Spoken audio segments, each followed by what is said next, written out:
from the Pathway Studios in Johnston proper. You are live from the Path.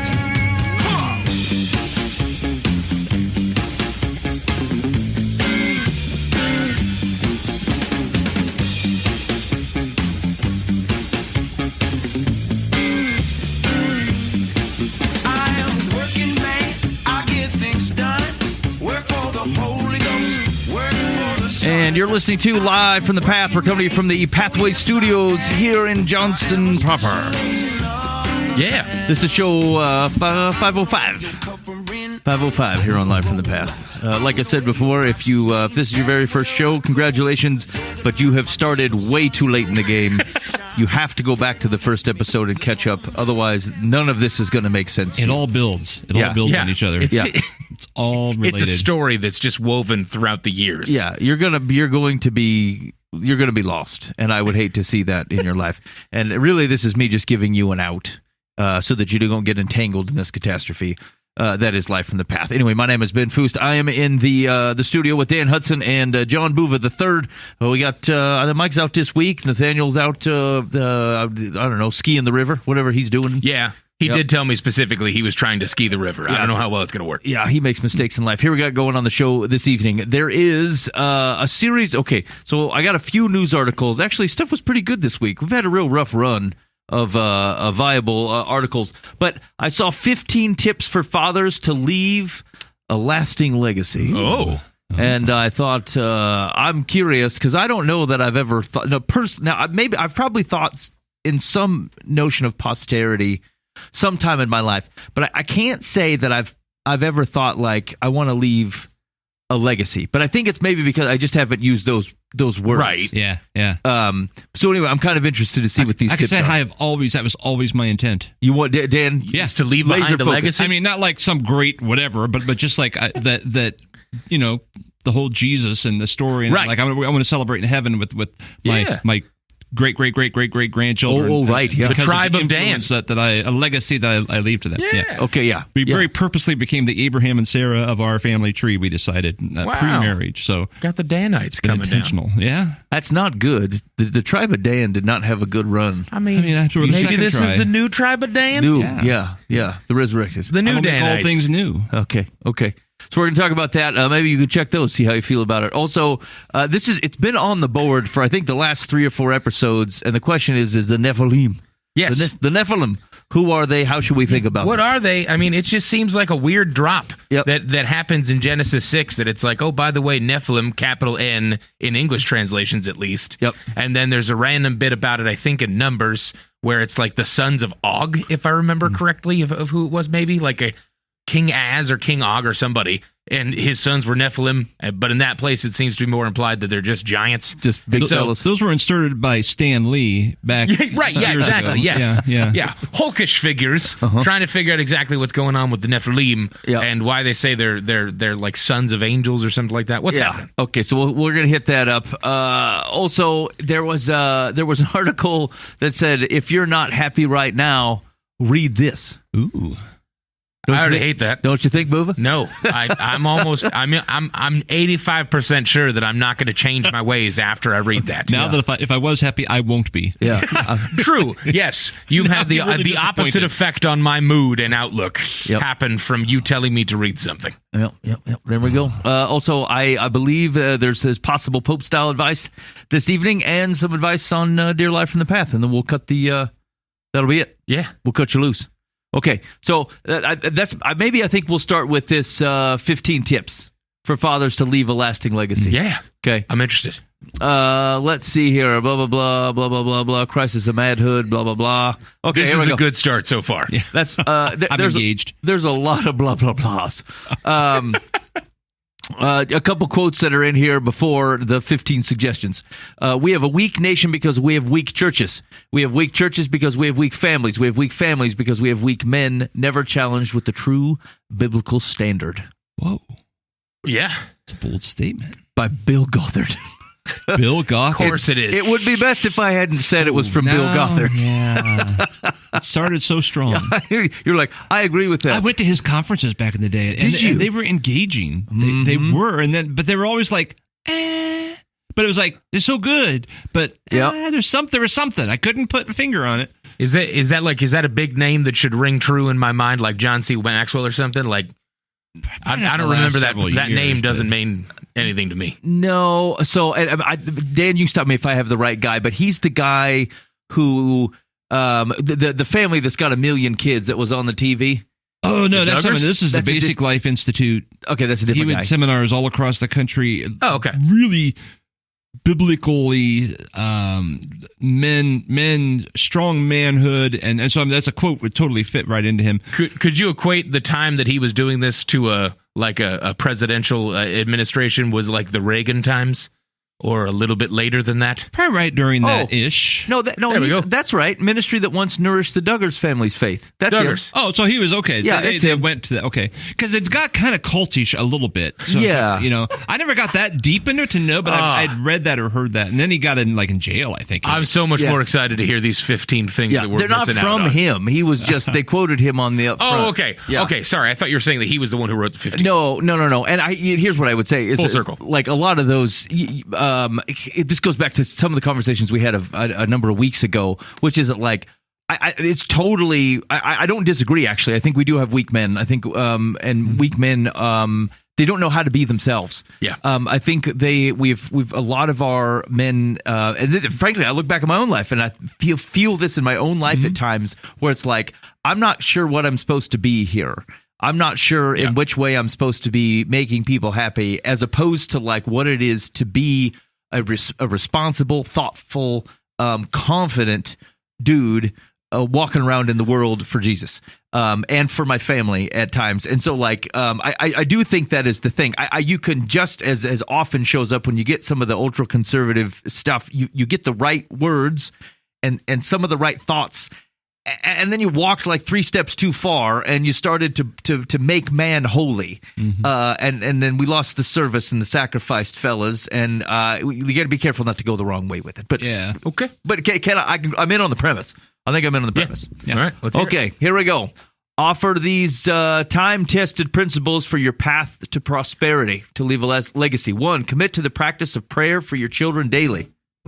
100%. Yeah. Thumbs up. I love it. Remain in a posture of faith no matter what comes your way. I don't know what that means. Those are words. I mean, doesn't life bring challenges at times? Aren't there times you're like tempted to like just throw it all in? And I think how I interpret that is you just keep believing in Christ and you just keep walking your faith, whether it feels good or not. Whether it's the showers of blessing are coming, or whether you feel like you're in a big curse, it's like I still believe in God and He's real, and we're going to be a Christian family, and we're going to live by His principles. Whatever's going on around us. That's how I interpreted that. Okay, if he had said "Trust in Jesus, come what may," you're right. Yeah, there you go. Yeah. Okay. The posture throws me off. That was weird. It's a weird way to put it. Because posturing is like to a certain extent. I wouldn't say that's a good thing. Yeah, it seems like you're putting it on a little bit. Right, yeah, exactly. Okay, look faithful even if you don't feel faithful. Yeah. Like that feels rough. Okay. Yeah, but I'm with you. Endeavor to be led by the Spirit in line with the Word of God. Yeah. Yep. Okay, good. So far, just everybody. That seems like Christian. Yeah. Yeah. These aren't dude. It seems to be time bound because we just had Father's Day, but like Mother's Day happened a bit ago, and just being a People's Day is is next Tuesday or whatever. Like, okay, all right. Okay, that's a good test, right? Is this really for dudes or is this for everybody? Right. So far, everybody. Number 4, obey God's word in everything, being quick to repent for laziness, compromise, or disobedience. Those are some interesting things to point out, unless you're getting at something that we believe is dude specific. That dudes are there's gender roles that are called out in the end there that are being missed. A lot of apathy, a lot of yeah, lazy dads. Although here's the thing: is I do wonder. I do think we've lived down to this. I think fellas have lived down to this perception. But I don't think it started as laziness. I really do think it started as there became a societal low bar of what it became to be a fella. who stood for something, who led things, who encouraged and built up people around them to be great at stuff. And as we lost the grit, then you started to go, well, what do I expect? Well, I just don't want to cause any trouble with my wife, and I don't want to anger my neighbor Ted. And so what did I do? I sat on my brains in the living room. Right. And that was in my bar. And so they're living up to a low bar. And then I think actually from that, dudes just got used to being lazy, and there was no reward or incentive to not be. And so I actually do think laziness is the thing, but I think it started because we just dudes kept just living down to their expectations. But they allowed that. Fellas allowed that by not fighting for, no, I'm going to hold myself to a higher standard than that. And we didn't. Interesting. Yeah. All right. 5, focus more on building character than bringing creature comforts. Okay. I mean, yeah, you don't disagree, but it's like that builds the legacy. Do they mean in your kids, or just in general, or your own character? Focus more on building character than building creature comforts. Like, I guess I assume it's in but I work hard and have a nice house, and my car has air conditioning. So does my house. Like creature comforts. I have a man den that I can go to at the end of a long week. Yeah. And I don't know. You want to build the character so that's what lasts. And there's no additional definition to the 15. It's just the statement. Weird. Okay. All right. Well. Yeah. I'm for building character. Yeah. So far, I'm giving them a C-. It's okay. Like the concept of character doesn't mean you can't be comfortable. Yeah. I mean, those aren't opposites, but I mean, I get what they're saying. But emphasize or put your priority. Right. Yeah. Right. Yes. But I mean, realistically, is this a real thing that 50% of the man population goes, hey, dude, you should build up your son Timmy to have strong characters? Like, no, I'd rather have a comfortable bed. Right. Like, no one's really doing that. Yeah, I don't want to put him through adversity for character. I want him to be able to coast forever. And this one just feels a little impractical because, what do you mean? Like, I should get him a bed of nails? Because that'll teach exactly, him? Yes. Yeah. I mean, I understand. Rub some dirt in it, son. It'll be fine afterwards. Like, that just... This, I think... And that's how you spread infection, boy. I mean... The person who wrote this thought that was a real whiz-bang of a statement. I've seen people not discipline children, right? So that it can be more comfortable, and then it does not build character. I don't know if you wonder if that's behind their thought here. Yeah, maybe. Maybe if I was supposed to go, hey man, I'm going to read these 15 and go hit the world with them. This is not clear enough to me. Yeah, this is a pool noodle of a hit. Okay. Number 6. What a weird thing to say. Reinforce New Testament Christianity through meaningful church involvement, service, and support. I mean, why would you say it like that? That is a weird way to do it. Get involved in your church because it's the body of Christ that you're a part of as how we live this out. It's kingdom living. Yeah. It's just a weird way to put it. Like, hey, you get involved, serve your the family, car wash, serve your church, serve your community. Be integrated, be part of it, and be thriving and active in it. Okay, I get that. I think that's a great call. Yeah. Just reinforce New Testament Christianity. That seems like a bumper sticker that one guy bought and quickly wanted to return. Yeah. Okay. 7, be vigilant in monitoring all areas of media and relational influence affecting your children. Association brings assimilation. I mean, yeah. Or be everything. I was going to say be mindful of all of it. Yeah, right. Okay. I want to be inspired, but now I'm sad and tired. It's from the Jesus Christ Superstar. Oh, okay. I kind of half borrowed it. All right. Number 8, celebrate family scripture study, but keep it meaningful, relevant, and short. But keep it meaningful. Like, is there an unmeaningful way to study scripture as a family? I mean, is the prescription that it's more likely that you're just going to be unmeaningful or non-meaningfully doing that? Unmeaningfully, I don't know. Meaninglessly, doing that. But they mean celebrate. Do they really just mean do? Like, make sure you do this? Good job, Jimmy. Understand the heart behind it.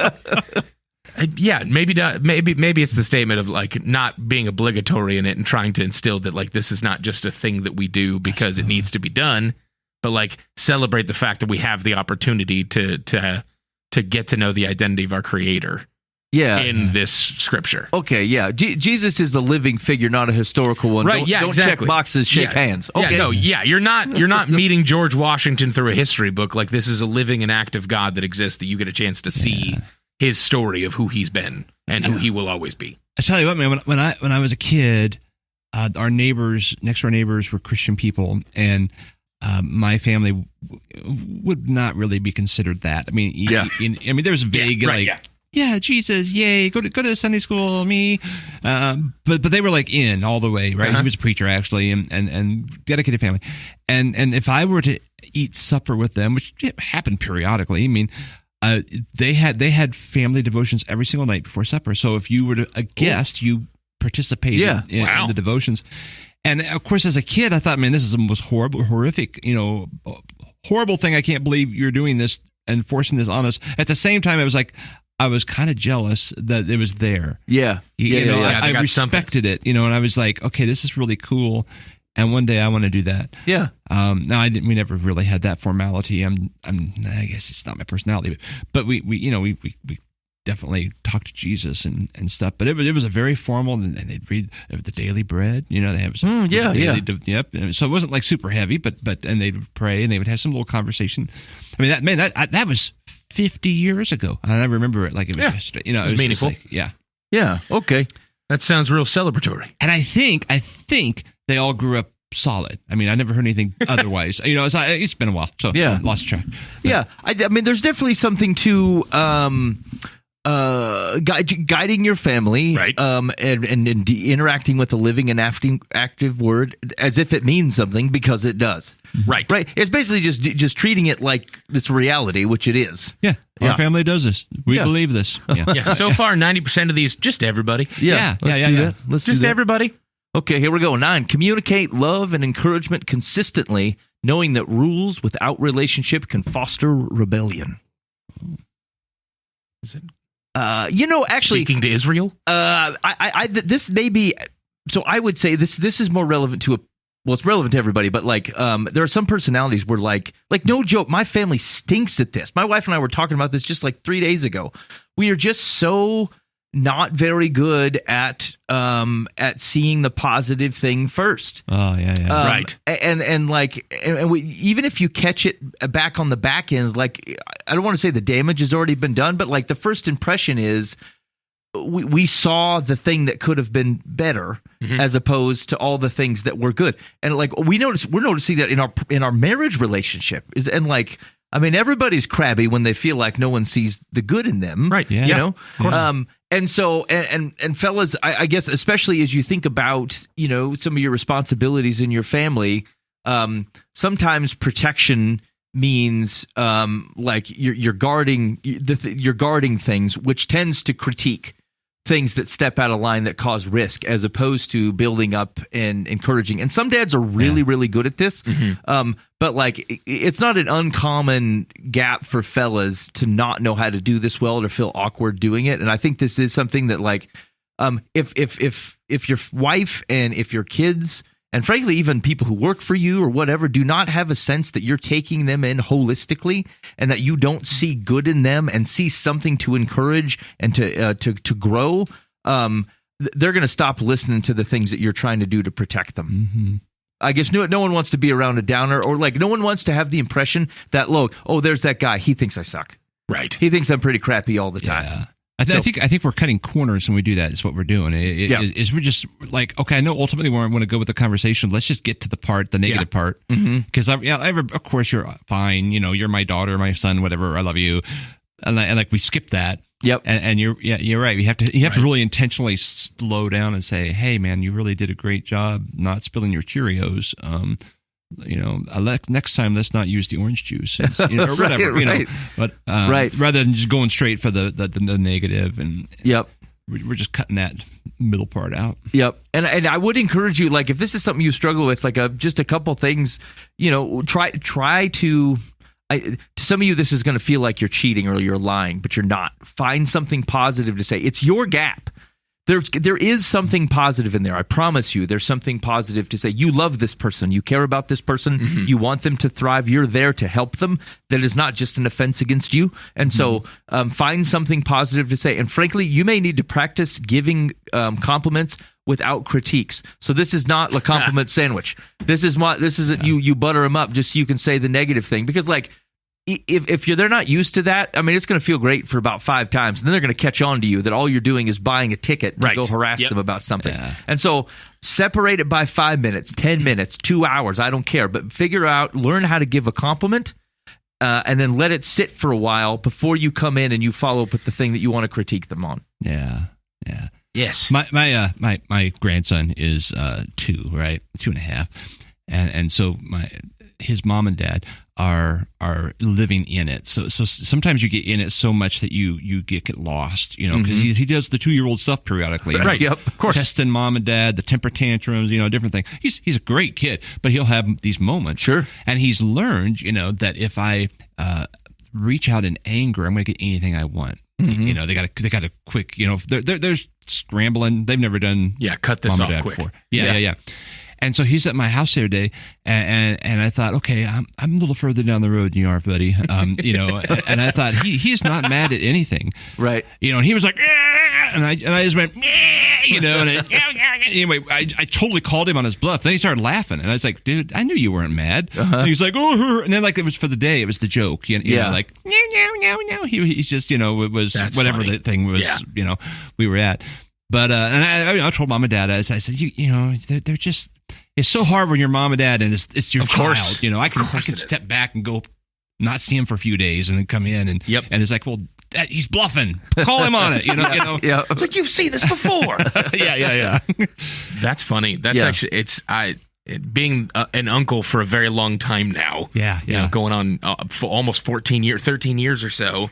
I get called out for the whole, oh, you're not mom or dad. You're just here every once in a while. I'm like, yes, that's true, but like realize that I'm looking at the child as a child, and so like I'm not saying because I'm not around them being that all the time doesn't mean I wouldn't get annoyed in this situation. Of course I would, but like that's a 3-year-old. And like that's a 1-year-old. Of course they're going to act that way. Yeah, exactly. They're not acting out of anger because they're like being vindictive towards you as a human being. They don't have any idea what's happening. They don't know how to communicate. They have no clue what's going on right now.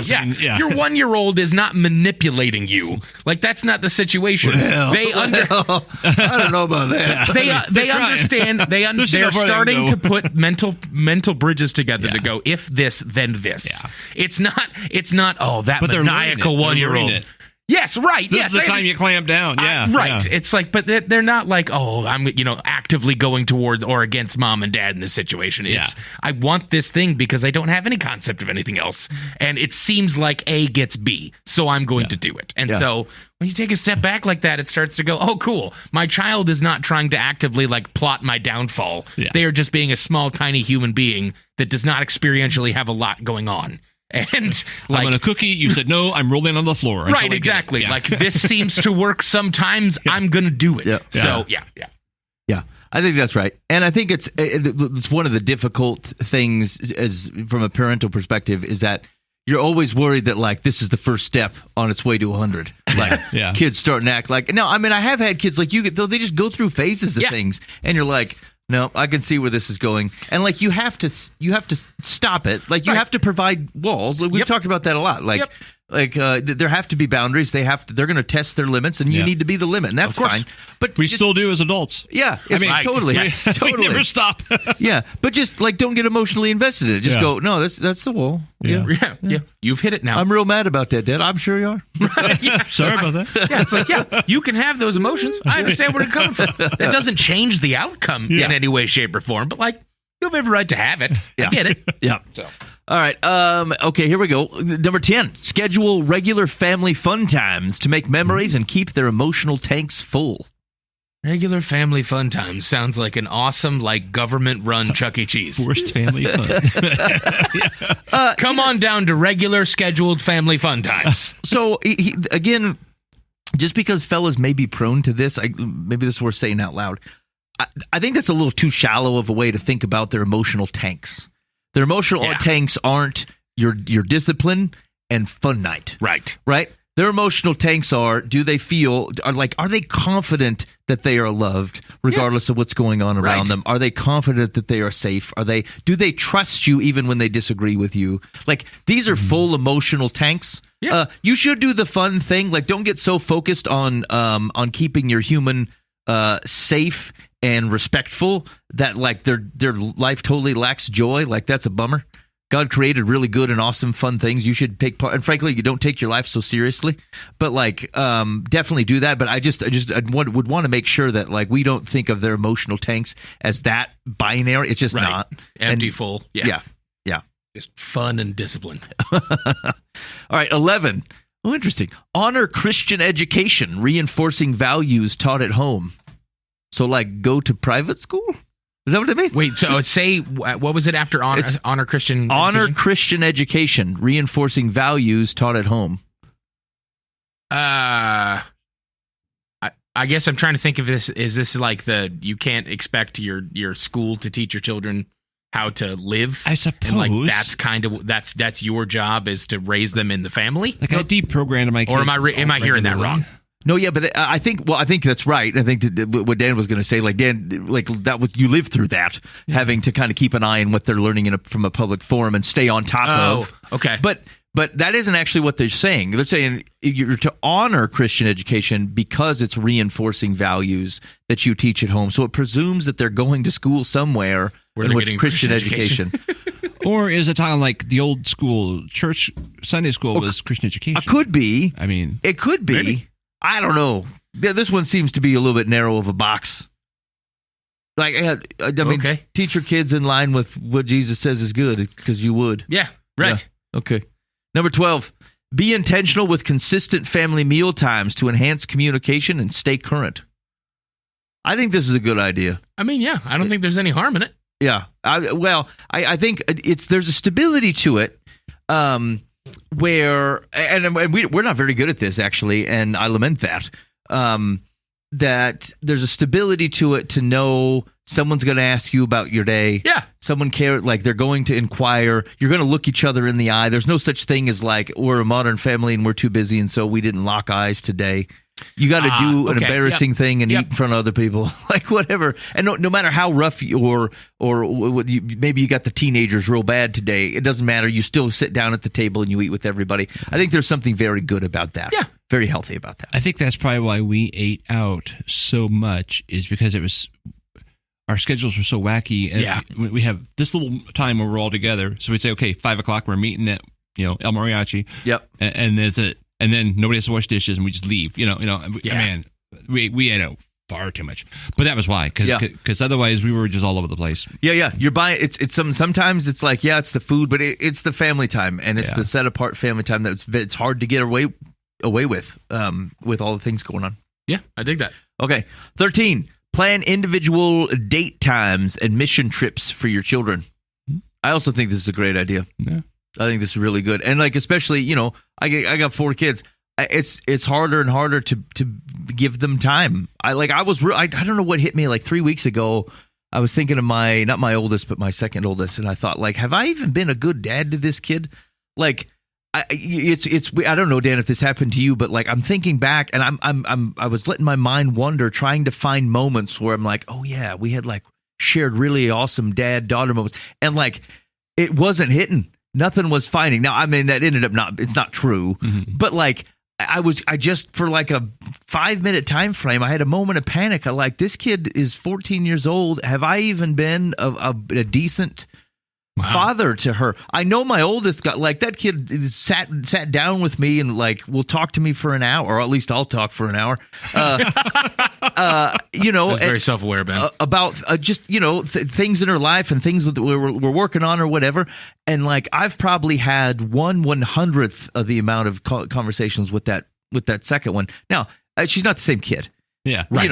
But anyway, one of the things that heads that off, and I reinforce this, I do individual date times with all these kids. It's like once a month, once every 2 months or something, if I can fit it in. And like, you look them in the eye and you make sure that like you have a chance to talk to them without the context of the other 3 kids and their mom and everything else going on around. Like it's important. It just, even carving out the time is important, saying, look, I'm trying to protect something that I know I can't get right. I know I can't get this in perfect balance. All my kids deserve more time than what they're getting from me. I'd like to give it, but like this at least says it shoves everything else away and makes you take them in one-on-one, which you should be doing with people you care about anyway. Dan, this is something you did, yes? Oh yeah. And it's cool because now as adults we still do it. Yeah, oh, nice, yeah. They look forward to like, hey, you can go eat breakfast. Like, okay. Yeah. Oh, if I have to. Yeah. Dad's paying at the Hy-Vee. Yeah. Yep. Yeah. Cultivate a culture of honor regarding spouses, grandparents, widows, and orphans, plus church and civic leaders. That's a big group.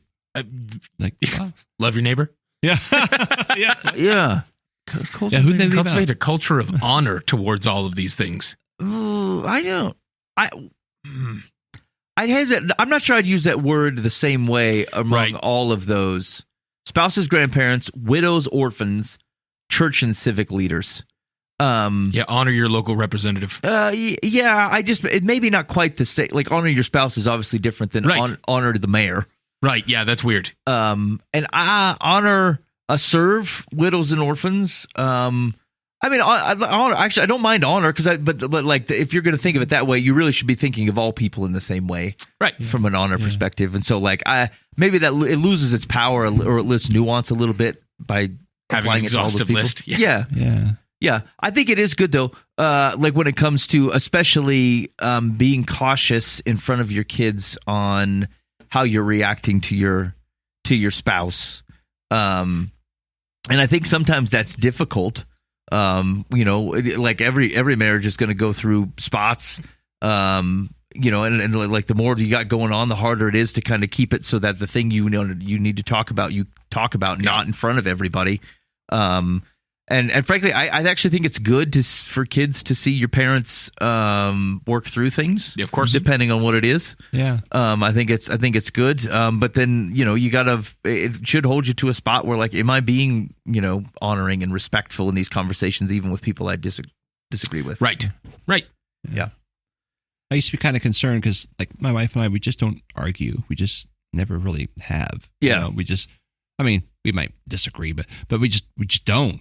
And I remember at some point I thought, man, our kids have never learned how to do that. How to do this, yeah, right? Yeah. Uh-huh. I mean, it was actually like, I maybe I should pick a fight or something, but I didn't. But all right, kids, watch this. Yeah. Take notes on this. I didn't like your meatloaf last week. Boy, you sure look fat in those jeans. And that's how it's done.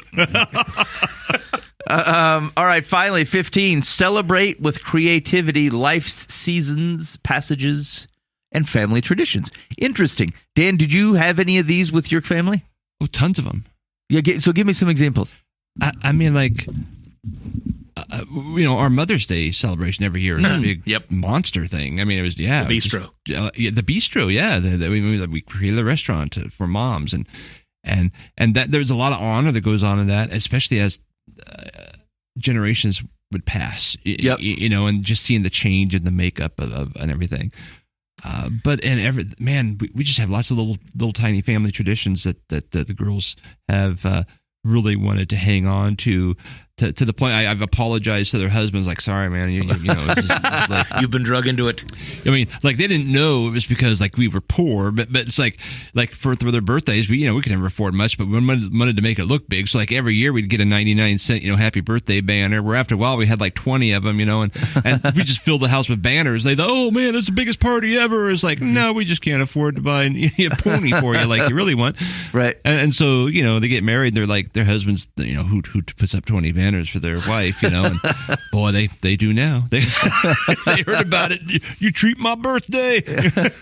There's, unfortunately, I don't remember a lot of the traditions of my childhood. Like, I just don't remember a lot of it. But it's interesting because, like, as I've started, like, I've been married for almost 3 years now, and, like, looking to like have kids as soon as possible, as soon as the Lord blesses us, and figure out what traditions. It's been interesting because it's kind of been this ad lib of traditions, because it's kind of just fill in the blank of, like, what I want to exist.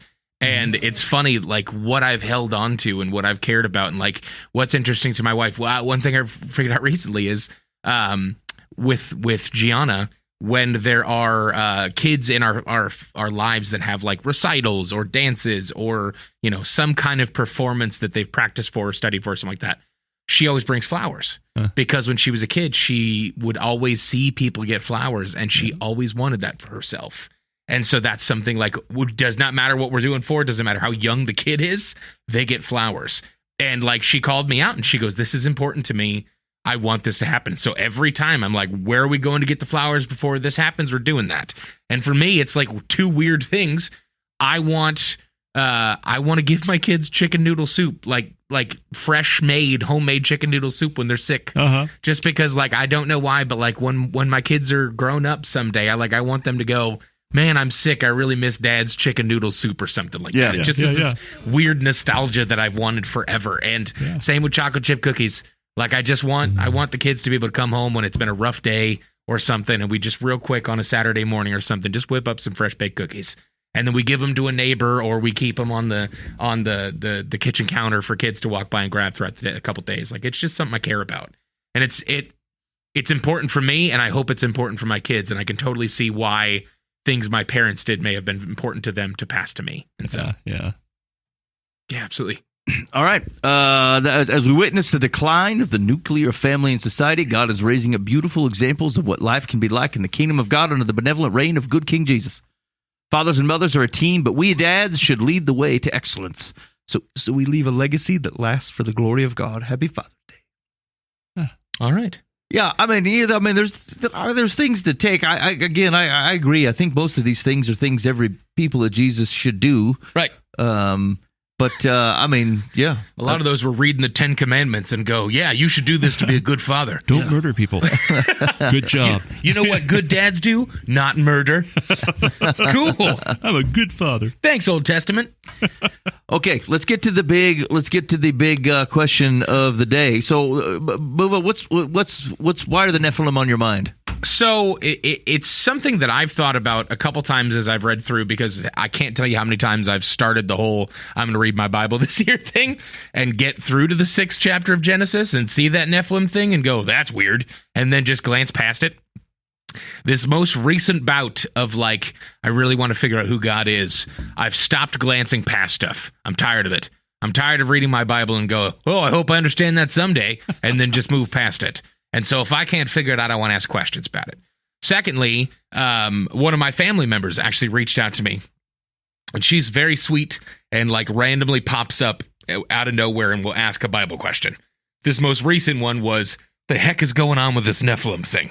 Like, I don't know what's happening. Why are they, fraternizing with the daughters of man? And are they part angel? Why is it capitalized? Like, are they giants? How am I to understand this in the biblical narrative of the creation of the universe? 6 chapters in, we're out of Eden, and we've got Nephilim running around. What's going on? And so I figured there are people here that are smarter than I am and more well-versed in their Bible than I am, and I'm very interested to hear if you guys have an answer on the heck's going on with this Nephilim thing, man. What's the deal? All right. So, but let's maybe give some context to it. So it shows up twice. Yep. Right. One is in Genesis 6 and one is in Numbers 13. Right. And so, do you want to pull up maybe Booby, read us Genesis 6 1 up through 4? Yep, I got it up. Okay. When man began to multiply on the face of the land, and daughters were born to them, the sons of God saw that the daughters of man were attractive, and they took as their wives any they chose. Then the Lord said, my spirit shall not abide in man forever, for he is flesh. His days shall be 120 years. The Nephilim were on the earth in those days, and also afterward, when the sons of God came into the daughters of man, and they bore children to them. These were the mighty men who were of the old, the men of renown. That's Genesis 6, 1 through 4. Okay, and I'll read the other one. This is from the ESV. This is from Numbers 13:33. And there we saw the Nephilim, the sons of Anak, who came from the Nephilim, and we seemed to ourselves like grasshoppers, and so we seemed to them. We're tiny. Yes. Or they're big, which is, I think, the point. The underlying, it's giant. The Hebrew word is giant. Right. Yeah. Okay, so excuse me, the major question here are, who are these sons of God? Right. How should we think of the sons of God versus the daughters of man? Right. And so you got a couple options. Okay. They could be really big fellas, just tall, giant humans. Okay. People known as giant humans. The other alternative is you could think of them as angels, so like sons of God, and so they are, or demons. It could be either one. It could be, but spiritual beings, right? Who otherwise are from God and who have then tried to mate with ladies in the world. That's the more that I've heard it explained as, is because like it feels super Hollywoodized. Of these are demons or angels that are fraternizing with the ladies of the world. Yeah. So I don't know, Dan, where do you land on this one? I've always, I mean, there's another thought out there too, and I can't think of it. I was trying to think of of who this is, but it doesn't matter because I don't agree with it. But so it has to be wrong. There's more schools of thought. Yes. I've always leaned toward like the demonic, spiritual. But you say, I mean, we immediately go to the Hollywood demon, but you know, there are multiple spiritual entities in heaven. Just read Revelation; you got descriptions of different beings. And so I always figured it was something of them. And honestly, I believe, and this just this, I don't have like, you know, a Hebrew word to tell you. I believe a lot of the Greek mythology comes out of the stories of what happened from their offspring. Interesting. And there's often a trace of truth in some of the stuff. And it's like they were the heroes of old, the men of old, you know, the powerful men of old. And there might have been a Zeus type character, that were, because they had some spiritual mixture in them. Interesting. Yeah. Okay. And I'm completely okay going to heaven someday and God going, that was stupid. Right. Yeah. And that was one of the things that I did try to preface the conversation with of the person that I was talking to. I was like, first and foremost, there are some things that just I will not have an answer for. And, we don't know. Frankly, I'm okay with that. Like, I'm okay with reading my Bible and going, I gave it a shot. I tried to understand, you know, culturally what's happening. What's the point of the literature that I'm reading? Who is it being written for? Like, in this case, it's legitimate, like, spoken word history that's coming down before it's ever even written onto any kind of tablet or scroll. And so, like, these are the original stories of creation and where man went after leaving Eden. And it's okay as far as I'm concerned and understand that, like, this may be a question mark that I go, hey, God, that seems like a weird one. Like, what is happening here? Like, you got half angel, half man people that are mighty men or they're just 8 foot tall weirdos. Like, I don't know. So, yeah, I would actually, from my perspective, I lean towards that they're humans. Okay. I think, a couple reasons, and to Dan's point, I wouldn't be surprised to be wrong in this area. Right, it very well could be, but like there aren't really any other examples scripturally of spiritual beings propagating with humans. Right. This would be it. Yes. Right. And the wording is very vague. Like sons of God is not messengers. Like it's not any of the other words that you would use for demons or angels or anything like that. And so like so I don't see that anywhere else. Except for Jesus. Correct. God is the exception. Separate thing, but God is the exception. Yes. And there's no coitus in that situation. Yeah. But the second thing would be, like, it's odd that they survived the flood. Right. So because you have, as a matter of fact, like they start to being referred to as, because they call them in numbers. So numbers is where they're going to spy out the land of Canaan. Right. Yes. They check it out and they go, holy cats, there's some big guys over there. Yes, giant. And and Moses will come back to this and he'll say, look, be careful as you go in. You're going to find you're going to battle Enoch and the Anakites, and they're giant and they're like grasshoppers. And so like there's no mention there of being there like negative spiritual activity. It seems to propagate normally. Like it's not just like a generation of people who were the result of demons and humans. It's like there's a race of folks where you could say, well, I mean, it just continues down the line. But like that also seems kind of odd. Like they started kids and then they kept having demonic influenced giant people. Like I say, it could. Right. But like it just seems like this is the same way I would think about the Philistines. like as an offshoot of the Anakites, and like they're just giant people. Yeah, they're big folk. And so I'm not against the alternative explanation. But like the giant, big, tall humans fit just fine with me. Okay, I think that's fair. It was interesting because that's kind of where I was landing was in one of those two camps. Was, you know, there's a reason that this is being specifically called out here. There's some weird stuff going on with sons of God that could be called out as like an odd statement, right? Like it's an odd identifier that I'm not really seeing anywhere else. But like it's not the only time that exists. Well, that's not the only time you get an odd identifier for a people that exists within, you know, breaking down everybody that's in the land of Canaan and all that stuff. And so eventually a number, excuse me. And so that I appreciate that answer. It wasn't something that was eating on anybody to be like, oh man, this is a real God shaking moment for me. Yeah. Like if these are demon people, then who boy, God can't be real. Or if they're giants, you know, I can't believe in an existence of Shaquille O'Neal as a people. Like, you know, whatever. So, yeah, and the other caution in there would be I wouldn't get caught up in the capitalization.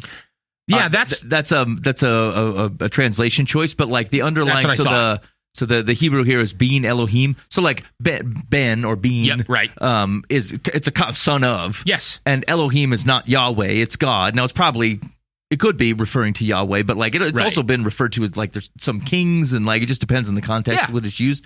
And so like it's like I think there's a theology and a translation that starts to capitalize that, because if you believe that it refers to something that's in relation to Yahweh, then you capitalize. Right. Yeah. Okay. But I don't think it has to be that. Okay. I don't think there's anything about it that would require it. Got it. Okay, that was going to be the other part of my question there, because that seemed to be the oddball. Was like this seems to be a proper noun that's being utilized as a not any more than Canaanite would be a proper noun. But You know, just trying to figure out what that seemed like an odd piece, because 6 chapters in, you haven't seen anything at that point, right? And you don't really see anything again calling back to it until 3 books later, after the Exodus, and so. And if the spiritual the spiritual story, if that explanation is correct, then the capitalization makes sense. Right. Yes. And it's good. Yeah. Okay. Fair enough. And so like that's when you're a tough spot as a translator. Is like you don't want to do something that feels like it's irreverent. Right. Yes. Yeah. Simply because you didn't agree with the translation. Right. But it also leads the translation as if the text says that, when like the capitalization wouldn't have been there. And so, like, you know, just we should be gracious with the translators on that too, even though, like, I pointed it out just so we recognize it. But like, don't be angry with anybody. They're not trying to twist you or anything. It's just they're trying to do the best they can. Yeah. Yeah. Okay.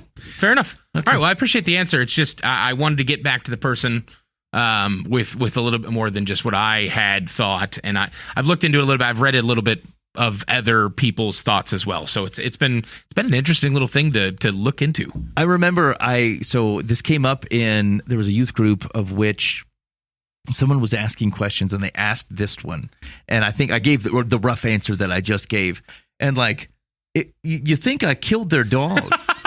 They're like, there's not angelic people? Like, and not just the kids, like it was one of the youth leaders. You feel like he was really not very happy. Like I just took something away from him. I'm like, dude, it could be the demons, I guess. Like if you really want them. But I'm just telling you what I think from whatever fallible perspective I have. But like I think he was disappointed in me. You know, it's interesting when you really get into the like wider span of what you're reading throughout the Old Testament, New Testament, I mean the Bible in general, right? Like it's interesting where it goes from like, I'm going to list off all of the fighting peoples of Israel, tribe by tribe, for like 4 chapters straight, right? Like, This is from the tribe of Naphtali, 42,256 were numbered that day, blah, blah, blah. And then out of nowhere, you've got Balaam riding in on a donkey that he hits 3 times, and the donkey gets angry. It's like, have you not trusted me your whole life up until this point? Why do you think I'm not going that way? There's a literal angel in our way. You don't want to go this way. And the angel's like, stop hitting that freaking donkey because it's stopping you from me killing you. Just a heads up. So it's just a very interesting, like if you can't tell, I'm very much enjoying my most recent walkthrough of the Bible and having fun with it. And so, yeah. I was reading, I've been reading through Joshua and into Judges. And there's a section where they're like, God told them to go forth, and they went forth, and like, it's the whole story is about you're supposed to conquer these people, and like most of them don't bother. Like the tribe of Benjamin totally failed to conquer and assimilate the people. Yeah. Or not like in fact we should fraternize with them entirely. That's exactly what they do, right? Most of the time, like a few of them are getting it right, most of them are getting it wrong. But like there was a weird spot where it goes, they were gonna somewhere. It was somewhere south of where they were. And it was so they went south, and they couldn't defeat these folks because they had iron chariots. And you're like, what?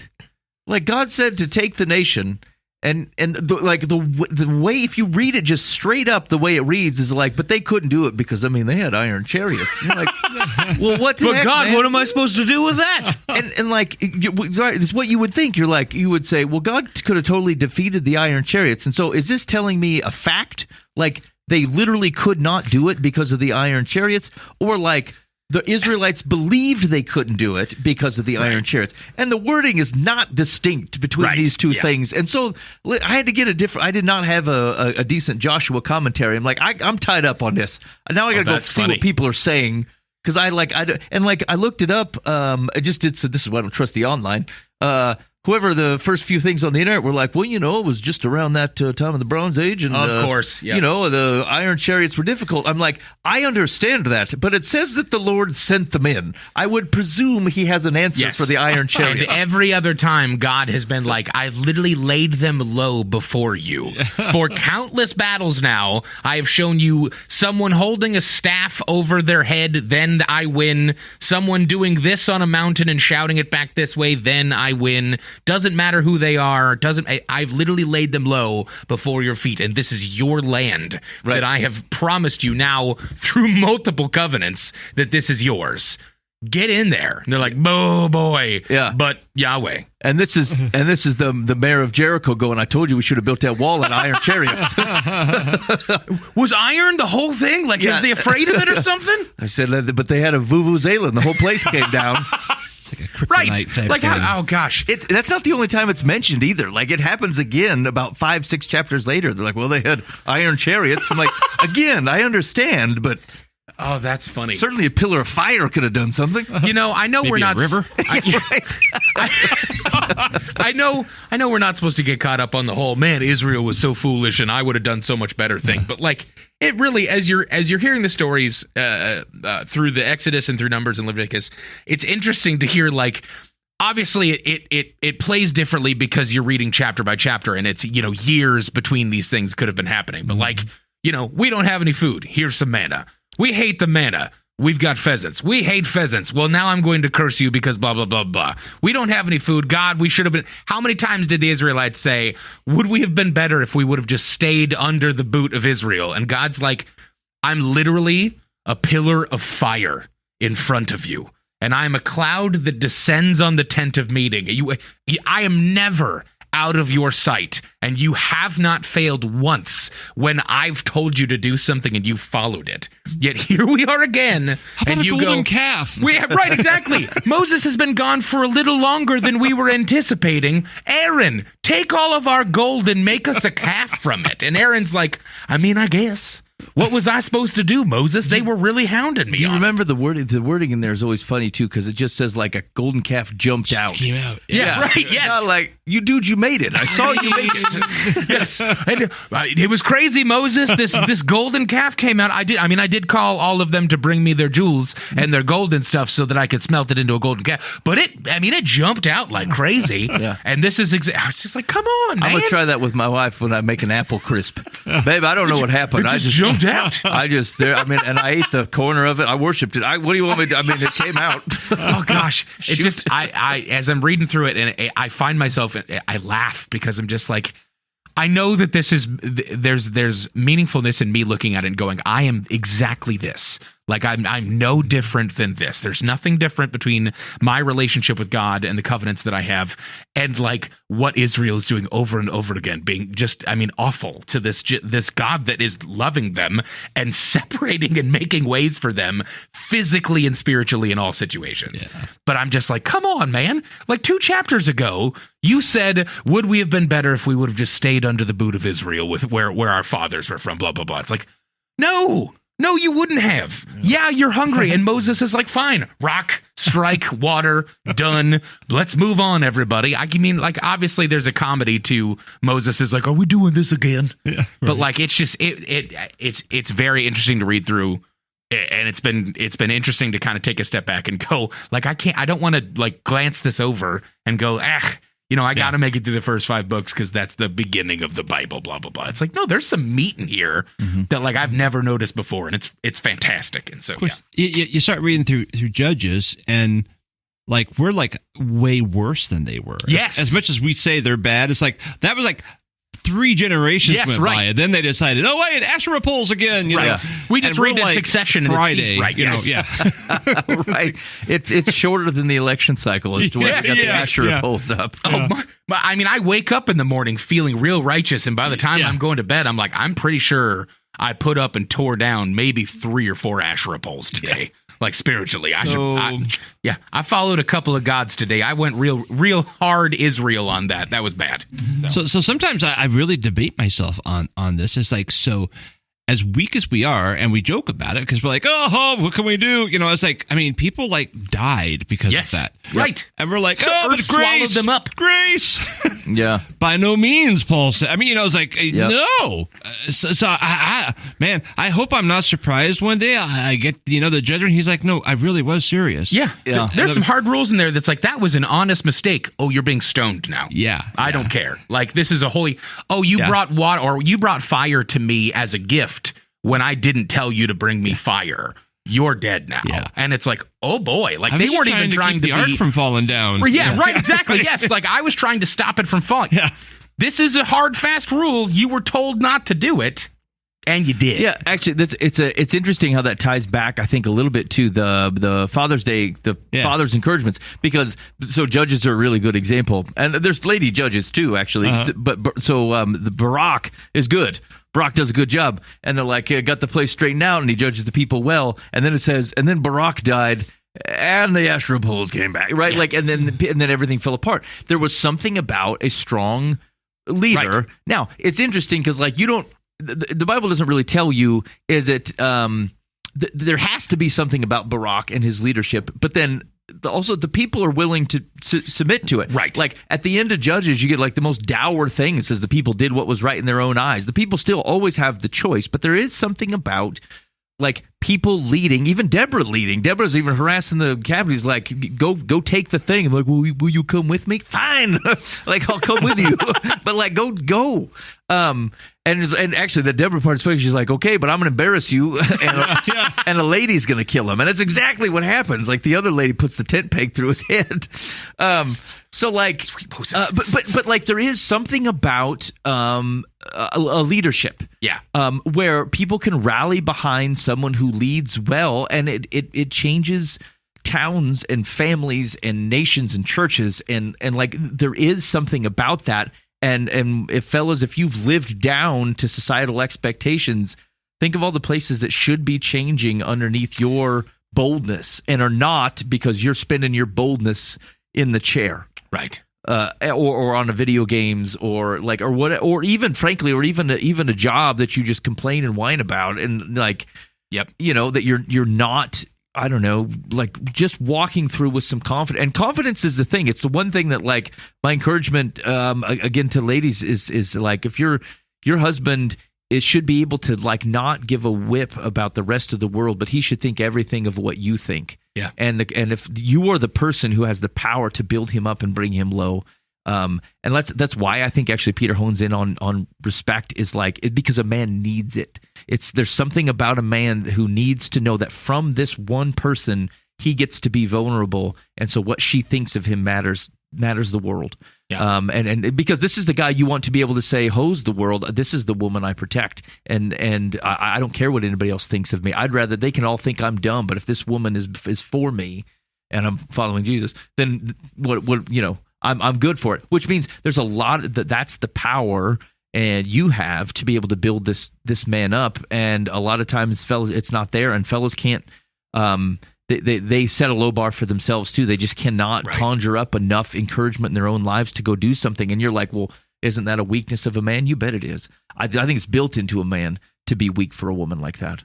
I think that's exactly what it's for. I think a man needs the opportunity. He needs somebody who is able to influence him in his life like that, where he otherwise has to stand up and protect against anything else that's going on out there. And so, yeah, I don't consider that a weakness at all. Just like I don't see it as a weakness for a woman to otherwise like allow her husband to essentially do the same thing for her. Right. Like where a lady is raising children and she'll do it her way, and she'll make sure that they get raised to the thing that she believes to be true, and she'll fight anybody who's trying to corrupt those children of hers. And so if she, especially like the farther back you get, the lady was hands-on doing all these things, running households.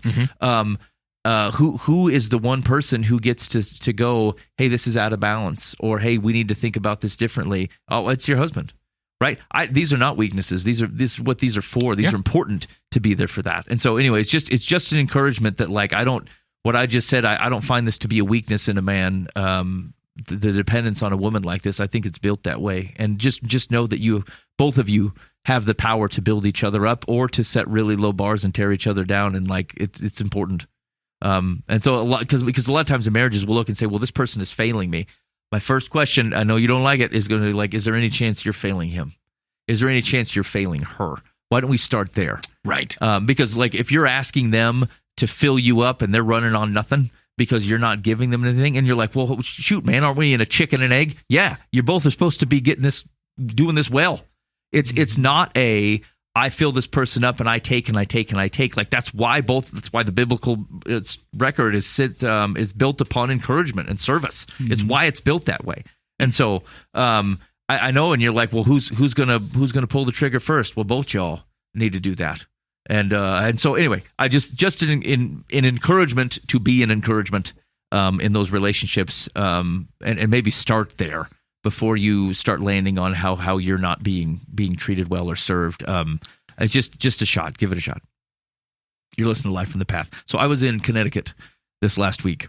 I went to Connecticut for a work thing. I flew.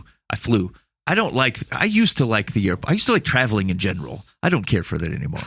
I just don't. And it's not like a post-COVID or post-9/11 thing. It's just, I have to leave my house and I'm, I get some free time where I don't have any responsibility. That's not true. My freaking responsibilities follow me everywhere. They follow me to the airport. I just can't do anything about it because the internet's bad. And so I can't do my normal work, and I can't have I got my phone on me, so everything I might need might be in there. And so like then you're 3 or 4 hours in the air or whatever. It just feels like, traveling is fake. It's not. Maybe for some people. I don't find that I feel that way. So anyway, I'm in Connecticut for a work thing, and I get there late. It's like 1 a.m, and I get to the Hertz, and Hertz has the deal at some of the airports where you can you get to pick your own car, and they had a Tesla there. Oh boy! And so I said, hey, I'm gonna take that. Now I had done one before. I think I might have told that story on the show, but yes. I said I feel like I should do it again. And just like the first time, I act like I've never seen this thing in my life. I'm like punching the screen. I might as well be 78. My ability to navigate this vehicle. It's all on like one screen. It's relatively intuitive. I just feel dumb trying to drive this car. So anyway, I get in the Tesla, and the problem with the Tesla is it's like driving a muscle car. Because as an electric car, it can go 0 to 60 in like 2.5 seconds or whatever. It's got some punch, and so you're acting like an idiot in this thing. The airport has like one of those. You're on the 4th floor, the Hertz rental car, and so you're going down, down, down, and I'm like cranking it. Oh, no. I'm going, 28 miles an hour in a 5 miles an hour section down this whirligig just because you can. And I got on. There's outside of the airport, Bradley International. There's like you end up being. Most airports, you feel like there's a lot of infrastructure around it, right? Not in Connecticut. It feels like you go, a quarter of a mile out, and suddenly you're on a back roads highway somewhere. And so it's the same thing. I'm going like way too fast right out of the gate. And so sure enough, it didn't happen the first day, but the second day, I got pulled over in this Tesla. And I thought, well, okay, so I'm going to give you 2. That's the worst problem. The second problem was I did not know how to juice it up. So like, so I get it. I don't have a house, right? So it's not like I can plug it in at my place. And the hotel I was staying at did not have a juicer. And so luckily the Tesla has this button where you go show me charging locations. Right. But like, I don't know, there's like a ton of Teslas on the road out there, but like the closest one's probably 10 miles away. Yeah. And so, again, I look like a real dummy. I go to this, it's at a gas station, but you pick it up and there's no way to pay. I'm like, what? It's free? That don't seem right. It was probably not free. And so it's tied to the car. Once you plug the thing, it knows what the car is. And so, and then it knows like either who owns it, if it's a private owner or if it's a rental company, they'll just charge Hertz, and then they'll come back and charge me. I said, okay, well, that seems real slick. I got that figured out. It took me a while. This other person who was charging their Tesla at the same time was, I think, having a good laugh at me back there. I don't know if you guys have ever rented a car, but like sometimes you don't know how to get the gas tank open. I'm sitting there like pushing on it, tapping it 3 times, speaking real soft and nice to it. Like it's your first day here? Yeah. Open sesame. Okay, so anyway, but I figured that out. That was embarrassing. Now back to I got pulled over, and I wasn't speeding. I had just like peeled out, and I think the cop was just bored or whatever, and so he pulls me over. And so he pulls me over and he goes, hey, is this your show me your license and registration. I said, look, it's a rental. I don't even know. Let me look in the glove box or whatever. And of course, I can't get the glove box open. There's like a button for it. You can't just, there's not a lever. You gotta find it on the screen and say unlock glove box. Anyway, long story short, I pull out the registration, and whoever had rented this thing, whoever, I don't know how long ago, but had left a business card in there, and it was like a clergy, like a Catholic priest or something, Monsignor, Father, Friar, whatever it was, blah blah blah, a big cross on it. Guy goes, "Hey, is this you?" I said, "No, that's not me. I did see. I'm not even wearing a collar." And I laughed at this. He did not laugh at this. He was a Catholic. He did not find me funny in the least. And so he looks at my driver's license and he goes, "Hey, you're from Iowa." I said, "Yeah, I'm from Iowa." He goes, "Well, when are you going back?" I said, "Well, I don't know. Like, I thought about it, and I think I'm heading back home Thursday." And he goes, I need to tell you this. I'm actually going to Iowa on Thursday. I said, "No kidding. What the heck's going on in Iowa on Thursday?" And he says, "I'm going to help provide security. The Pope is in town." Oh, boy. I said, hot diggity. So the Pope is going to be in Iowa. I said, that's wild. And he says, I said, "Well, where?" And he goes, "Look, if I tell you the exact address, I just need to know you're not like some sort of political agitator." I said, "I mean, you're a terrible security man, but I said, we already know each other close. Will you just tell me what it is?" So he gives me this address. It says an apartment complex. I said, "What? That's wild." And he said the Pope Frank's the man of the people. And so I said, "Okay, well, let me. I'm going to go check it out when I get in town." And so I go to this address after I flew back into town on a Thursday, got there about like mid-afternoon, and it's not Pope Francis at this place. Somehow a rumor had been put together that the Pope was going to be at this apartment complex, and it's Buva's place. What? Buva's place. Someone has mistaken Buva for the Pope, and there were people like out on the balconies and cheering, like they want him to come out and say something. And so I made my way and said, "Buva, what the heck are you gonna do, man? These people are going nuts, and they're gonna be angry if you just tell them that nothing's doing out here. And so you got to go give them some Pope style advice. You got to figure out what are you going to tell them so that the Pope would do. He would come out and he'd on the balcony, he'd give the advice, and then they would go away." I said, "So what are you going to tell them?" So what'd you say, Buva? Oh man. This is a rough time for me because I was not expecting this, but recently I moved to a new apartment that does have a balcony that looks like it could be a papal situation. Yeah. So it could totally happen. Man of the papal. Man of the papal, Buva. So I got a 2-parter because they're small parts. But the first thing, I told a story to these people because I figured out a mechanic in my relationship and in a lot of relationships, and I thought it was pretty fancy, and it involves throwing yourself under the bus before you drag somebody under it with you. Mm-hmm. Okay, like if I'm going to point something out to you, I'm going to start out by saying some bad stuff about myself, so that when we get to the point where you're the bad person here, I'm there with you, so you don't feel as bad. And I decided to try and use that this week in my marriage, and it wasn't great. It didn't go well. So my wife is wonderful. She's the best thing that's ever happened to me besides Jesus, is what we both like to say. And Wait. She says the same thing. Yeah, she says I'm the best thing. No. She says I'm the best thing that's ever happened besides Jesus. It's a cute thing. She's very loving, but what we really mean is she's the best thing to happen to me. So, yeah. That makes more sense. Okay. Oh, totally. So, I won't go into the specifics of it, but like she's recently picked up a thing that is very annoying to me, like just something she does. Yeah. And it's interesting because like we're coming up on our 3rd year of marriage. We've been together for about 5 years total together.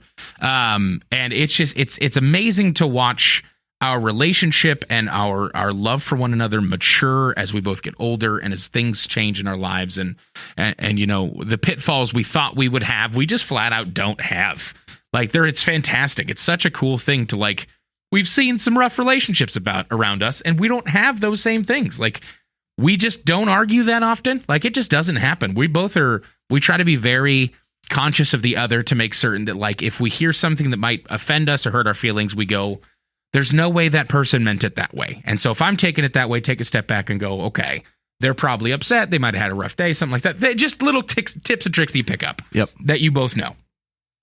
But as we've matured, we've also started to learn how to be annoyed at each other because we never really thought we'd ever get there. But oh boy, are we there, because there's things she does that I just go, I could live without that. Yeah. Like I could really live without that thing. I couldn't live without her, but if she didn't do that anymore, it'd be a happy day for me. Yep. And so I started walking into this whole, not compliment sandwich quite, but like, hey, let's both get in the muck together situation. Yeah. Where I'm like, and I started to tell her all the things that I do that probably annoy her.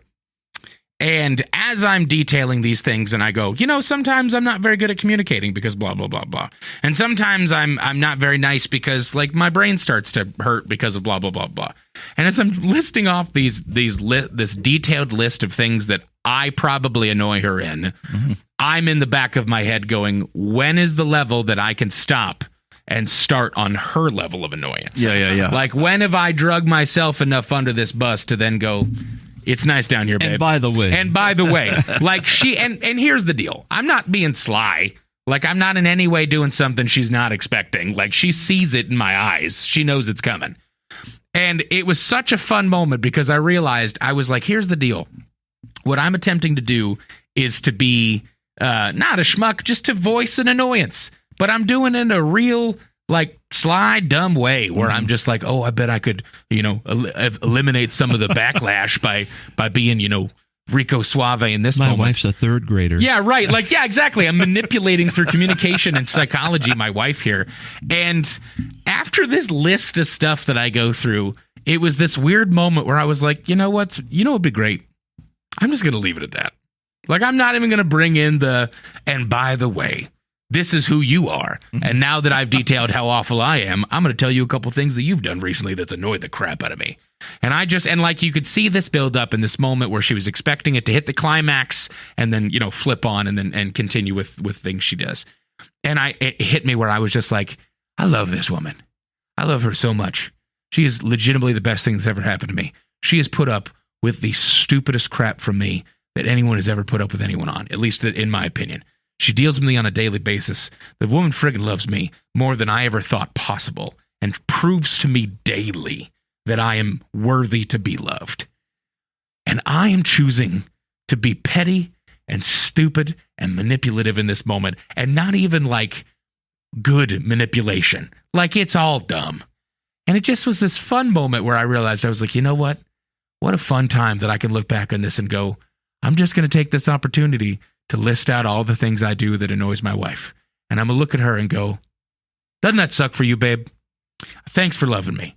And I didn't do the rest of the part that I planned on doing. And she kind of looked at me. She goes, man, I was really thinking that was going to turn into flipping on like, but you do this stuff too, by the way. And it to turn into a list of stuff that I annoy you with. And I was like, baby, that's exactly what it was going to be. It was 100% going to be that the whole time. You weren't like, there was no smoke and mirrors. You were looking right at it.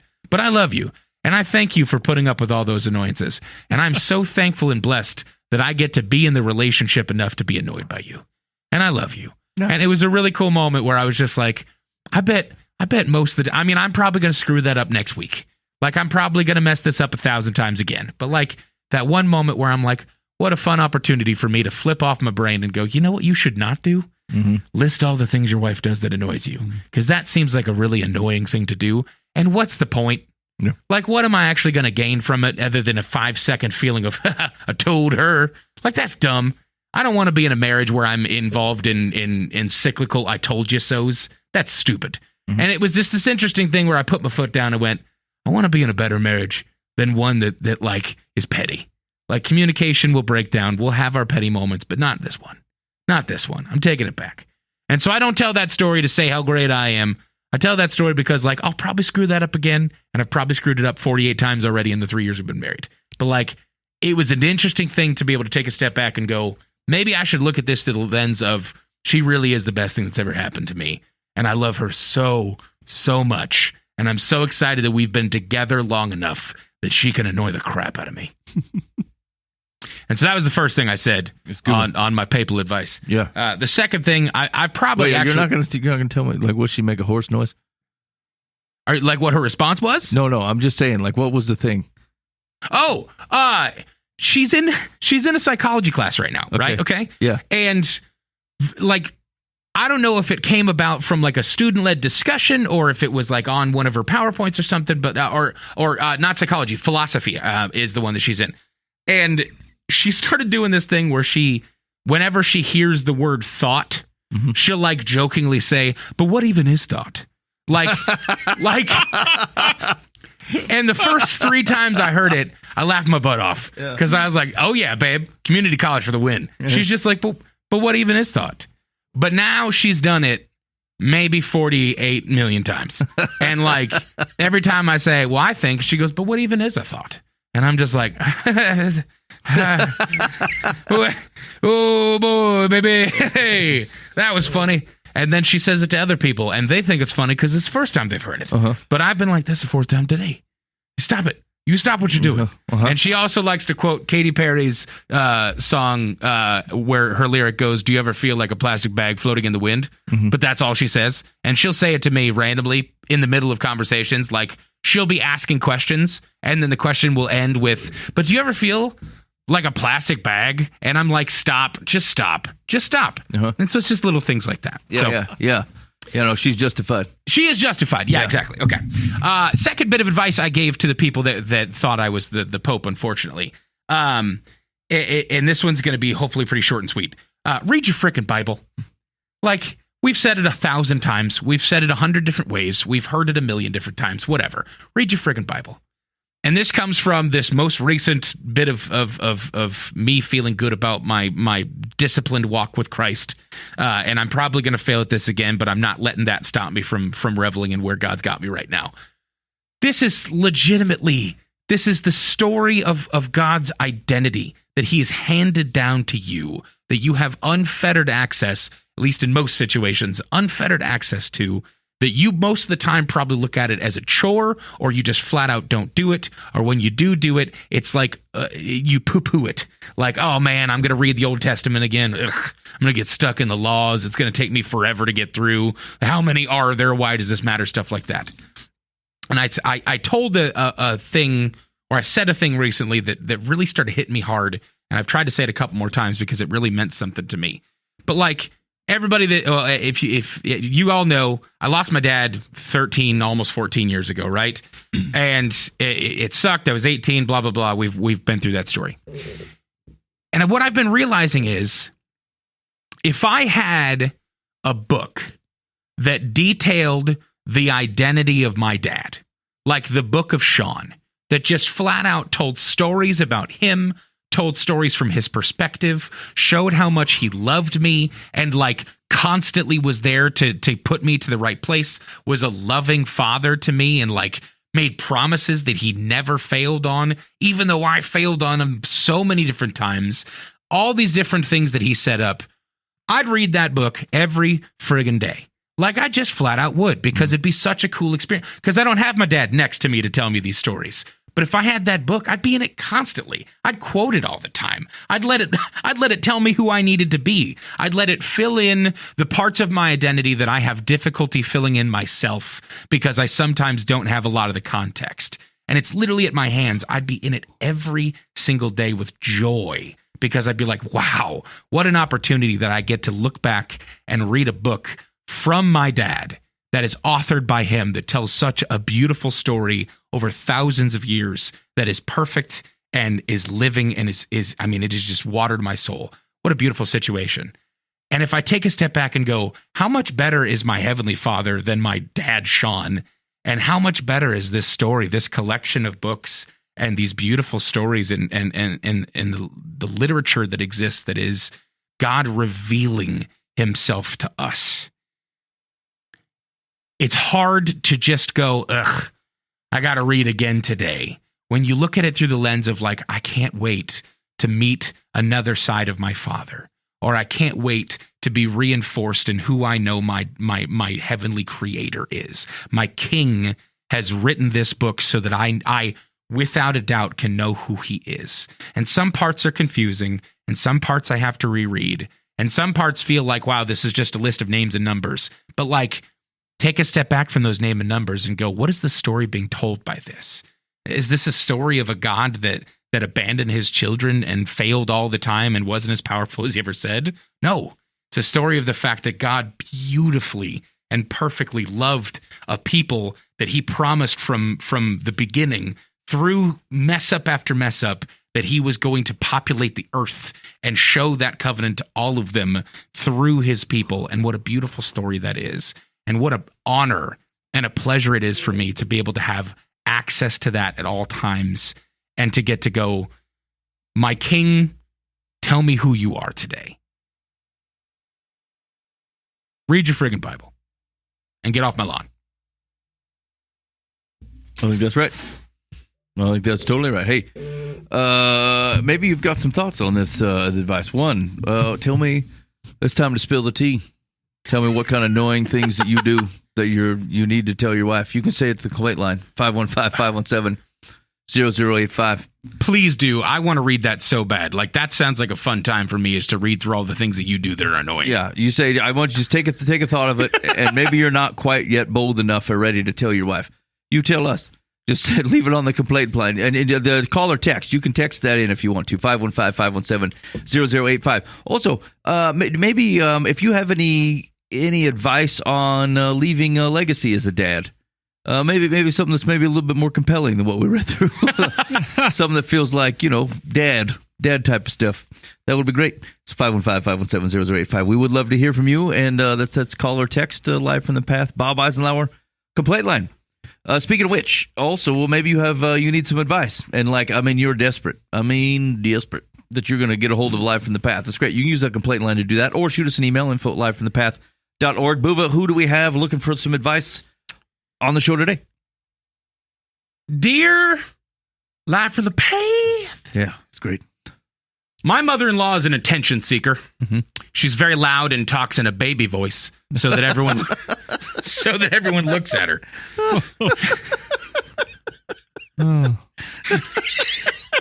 That's a combination and a half, man. Sorry. Okay. All right. My mother-in-law is an attention seeker. She's very loud and talks in a baby voice that everyone looks at her. She made my wedding shower and years later my baby shower all about her and the gifts she gave.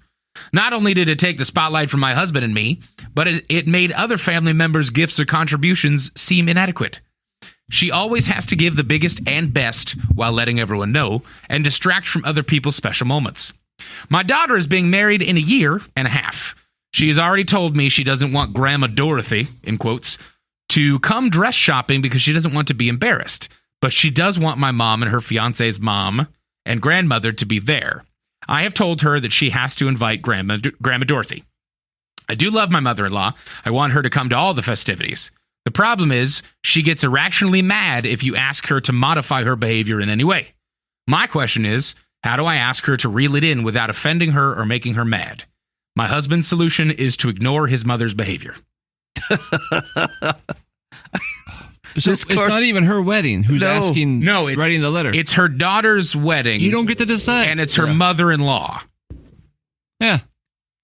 So it's the bride's grandma. The bride has already said, "I don't want her there." So yeah, did she say that she wants she doesn't want her coming dress shopping. Yeah, it's just dress shopping so far. But otherwise, it seems like it's okay. Wedding seems like it's going to happen regardless. Grandma Dorothy wants to come dress shopping, and it seems like she's not granddaughter. Does Grandma Dorothy even know? It's just they just had the conversation, and the bride said, "I don't want to," and the mom's like, "Oh yeah, you do," and she doesn't even know about it, does she?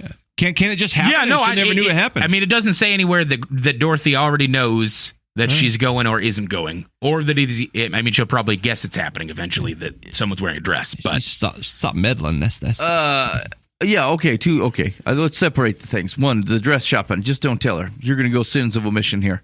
You don't bring it up, which is fine. It's your prerogative. You don't have to tell everybody who you're not inviting to come dress shopping that the event is occurring. Yeah, and so you just leave that out. The second problem is this woman's attendance at all. It sounds like everybody wants her to be there, but there may be a need to try to tell her to curtail her behavior. Now, I mean, like, it's not clear. It sounds like she's at her worst when, I don't know, grandstanding and giving gifts and trying to shame everybody else about the gifts that they're bringing. Which, I mean, she didn't contest that the woman brings awesome gifts. Right. Sounds just like she makes a big deal out of it. She might be pretty good, yeah. But like, so I don't know if it's a big enough problem that like you're worried this woman is going to like ruin the wedding. She's going to stand up and talk very loudly in a baby voice. What the heck? I love that so much. Maybe the reception. Yeah. Grandma Dorothy's here. Yeah. Like, I was having trouble putting together exactly how it's going. If you, I don't mind talking to her. Like, I don't think it's a big deal to talk to her. I don't think it's going to do anything. That's her personality. It's not going to change much. That's like telling the quiet person you're going to start talking more. It's like, I know I'm not. No, I don't think it's going to happen. Now, if most people have met this woman, I'm sure she's got to be a running gag, right? And everybody, it's not like they're going to look at you and go, how could you invite this woman? Everybody knows she's coming. Everybody knows she acts this way. She's not really offending anybody more. You probably don't want your new husband's parents and family to realize that you got a wild card over there with Grandma Babykins. But like, I don't know. I wouldn't want to say you're stuck because like if you think it's a big enough deal, don't invite her. Okay. It's fine. I've had some offensive people in our family, and like it's weird. I don't really have a problem going, hey, listen here. This is an actual thing. Do not mention anybody's nationality at this restaurant. This is the type of thing that happens. Like this is not up for discussion. You don't ask people their lineage. Like these are things we're not going to do today. And like this is slightly offensive, but I mean it keeps it from happening. I'm so glad to know that happens to other people. Not specifically don't ask about a nationality, but like, hey, drive up so we can see what those people look like. And I'm like, what do you mean? Well, they took too long at that stoplight. I bet they're insert nationality here. I'm like, what is wrong with you? Yeah. No. Yeah. Okay. Yeah. This gal's too. They're just too. It's just too sensitive. I mean, I have a friend who I don't care what you talk about, any subject, name any subject on earth, and he will be an expert in it. Oh yeah. Give every answer and things you don't care about. Like those are blue on the inside. Don't care. Nope. Don't care. And everybody knows that this person does that. So at first you just kind of push back, then you just go, yeah, whatever, that's this guy, right? And then let him do his thing, and everybody ignores him, and then you get on to this conversation. Yeah. It's like nobody gets hurt, and it feels really good. And it creates a shared moment. Hey, you remember Grandma when she was alive, when she used to act this way? Yeah, everybody remembers. Yeah, true. It's creating memories. Yes, maybe that's she told everybody what her gift was. Yeah. Yep. You can be relationally battle bonded with friends and family to go, you remember when they used to do that? Yeah, that was totally nuts, wasn't it? Yeah. Okay. Just embrace it for what it is. Okay. All right. And don't invite to the dress. Yeah. All right. Secular says it's time to step out of the way on this matter. You seem to have forgotten that this upcoming wedding is not your wedding, but your daughter's. Her wishes about who should attend, what should prevail. Wait, her wishes about who should attend is what should prevail. Excuse me. If she understands the ramifications of excluding Grandma Dorothy and is willing to forego the lavish gifts and contributions her grandmother bestows, then that should be her privilege. Further, the person who conveys that message should be your daughter, not you. So she's not going to give a gift because she didn't go to the dress? Yeah, that seems like a weird one. I think they're jumping to conclusions. Yeah. Okay. All right. Dear Lively Path, I'm hoping you can help with an ongoing issue I'm having with my sister-in-law. She has verbally assaulted me 4 times, each time acting like she doesn't remember what she said or apologizing, only to do it again. When these assaults happen, she's intoxicated and high. I suspect she has an addiction problem, in parentheses. I've never been anything but kind to her, her husband, and her children, and I never fight back. These attacks happen mostly via phone or text, after which I hang up or block her. Once it happened in person, and I just walked away. I've done this so it doesn't cause even more problems, but I've reached my limit. What do I do next time I see her at a mutual get-together? I already told my husband I will no longer attend events at home. Okay. I get that this is going to seem insensitive, but we have a problem here because I need to know what you mean by verbal assault. Yeah. I cannot imagine, and I've got many a foul text message from people, my family included, and some were very offensive, Dan especially. So you get Dan after 2 p.m. He's all riped up on the hoo-ha. It's almost nap time. So they may make things make me nervous, and they might where I don't like unrest between people, but I never have I seen words, even they've been very offensive, where I'm like, oh, I'm assault. I thought, well, that person's very wrong, right? That's my reaction to things, and so I'm not trying to denigrate the fact that someone has been aggressive to you and said something, but especially when you're talking about an asynchronous communication style, right, text messaging that you could just put your phone down. Hi, I reject that. Thank you. I need to know what you mean. They're probably intoxicated, so it's they're not in their right mind. And don't forget high. Yes, and high, and both. Oh boy, they are what's called crunk. Yeah. I mean, doesn't that meet itself back in the middle? Doesn't one being an upper, one being a downer? Right, high can mean a lot of things, so whatever. So I don't know how do you interact. Well, if they're not drunk or high and everything's going fine, then you should pretty much act normal.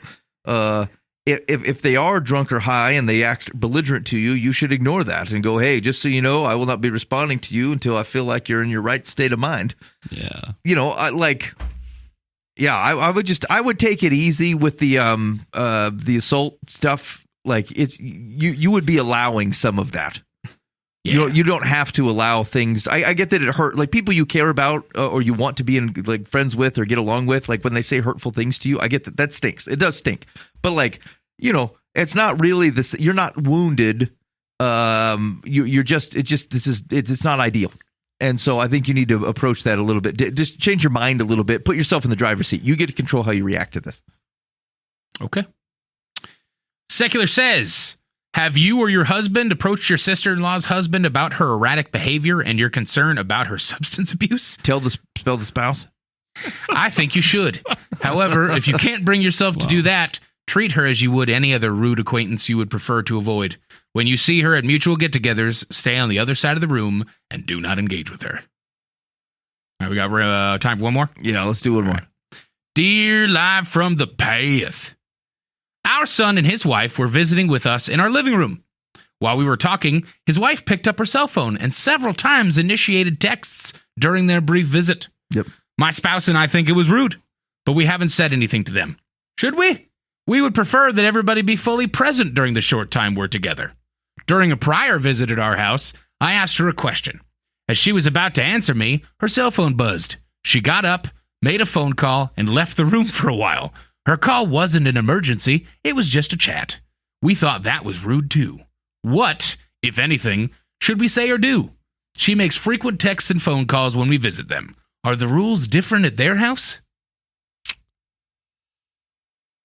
I'm sure if you say something to her, she will stop immediately and never do it again. Oh, of course. Yes. I'm sorry, but the world has moved on without you. Yes. And I was waiting for that one. It has brought some good, and it has brought some bad with it. Yeah. Agreed. But no. I think you just let this go. You just, yeah. And I mean, here's the thing: people will start to feel it at times, and they'll recognize that they're that they're harming other people in that way or whatever, that they're not feeling paid attention to or whatever. But like, I mean, no joke, that's not personal to her. Everybody who's got a cell phone is struggling with this behavior. Yeah. And how much they are aware of it, I think, varies a lot between people. And you're not the person. So I think you're gonna have to let that go. I mean, I say go drastic with it, and you get like one of those lock boxes that you put in the middle of the living room that everybody has to put their cell phone into.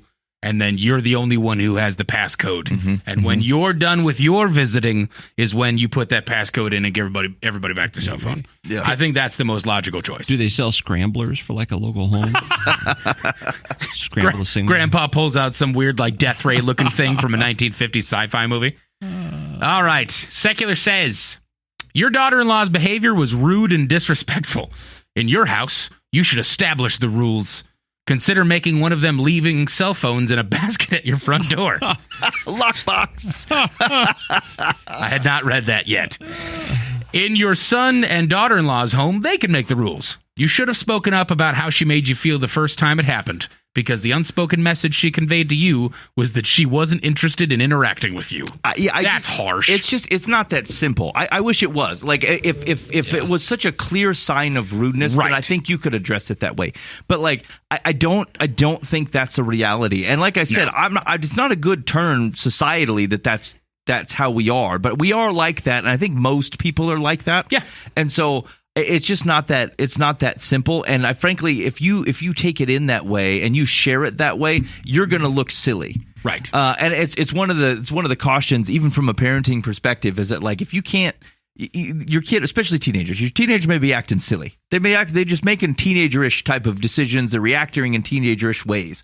And like, if the only way that you render it is basically the full extent of their silliness, if you can't figure out at all where they might be coming from, right? You're right, technically. Yeah. But they're not going to hear you because it feels like you're taking in the situation wrong. Where they need help seeing it your way, you basically just cut them off and had no sympathy for what their situation might be looking like. Okay, and so this feels a little bit different maybe to you, but like this person you're interacting with is an adult, but like they don't feel like they're being rude. They think they can do two things at once, and frankly, I mean, they probably can. And maybe your stories are boring. Maybe you tell the same long story for 15 minutes. She can bow out 5 times and still be like, got it. Charlton Heston, King, I get it. So, I would just say it's. I was trying to think of a way, like how might you bring it up? Is there a way to bring attention to it? Because I mean, oftentimes we don't even know. Like, you don't even realize that you're being that way. Mm-hmm. And so, I don't, but I'm not, nothing's coming to mind here on a good way to do it that isn't going to make you look like you're just out of touch. And what you don't want is in a relationship is someone where you're easily dismissed. Right. Where they go, this person does not understand the situation at all. Whereas, like, this is where I'm most likely from a kid's like, I get that blah, blah, blah is happening. I know you may even be feeling X, Y, Z. I'm like making up like things that I think they hoping to connect with an emotion they have. However, blah, blah, blah, blah. If you don't establish the first two things, they can easily dismiss the thing that they agree with by you just being out of touch. And if it feels like you're so far out of touch here, then I would just let it go and hope they catch on. Yeah. But they're not me. But look at them graciously too. They're not meaning to be offensive. She's probably not yawning and like she's not having this conversation in front of. It sounds like she stepped out to have the phone chat. And like, I don't know how you would know it's an emergency or not, but like, it used to be when we mocked the cell phones like, hey, you allow it to interrupt you. But like, I mean, the home phone was loud. It would just ring during a movie, or you couldn't even turn it off.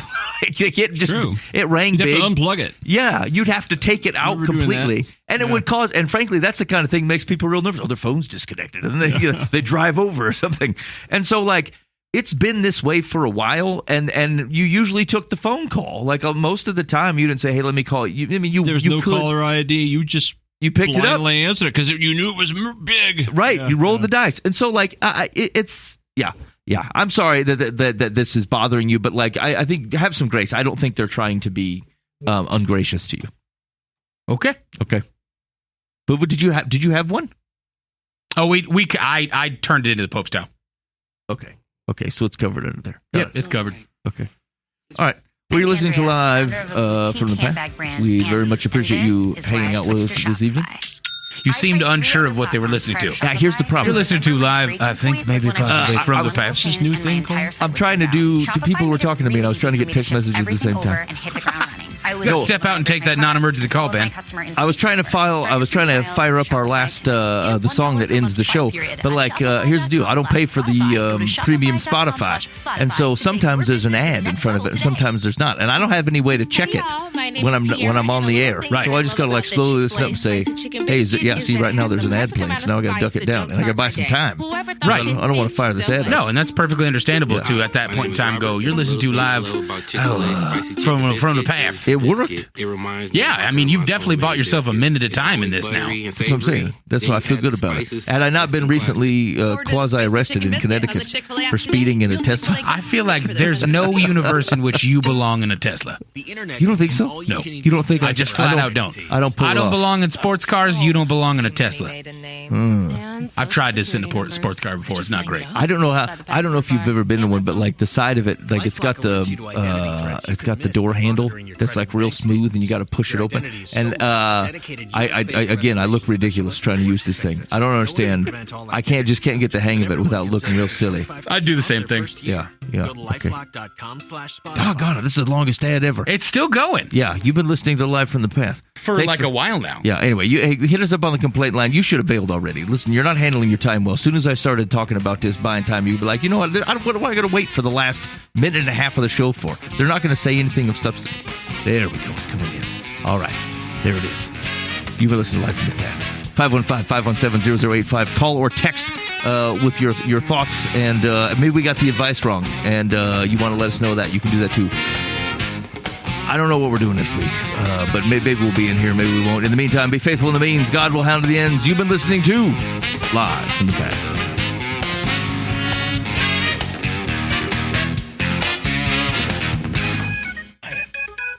Will we lose something? That's a long ad. I forgot to start.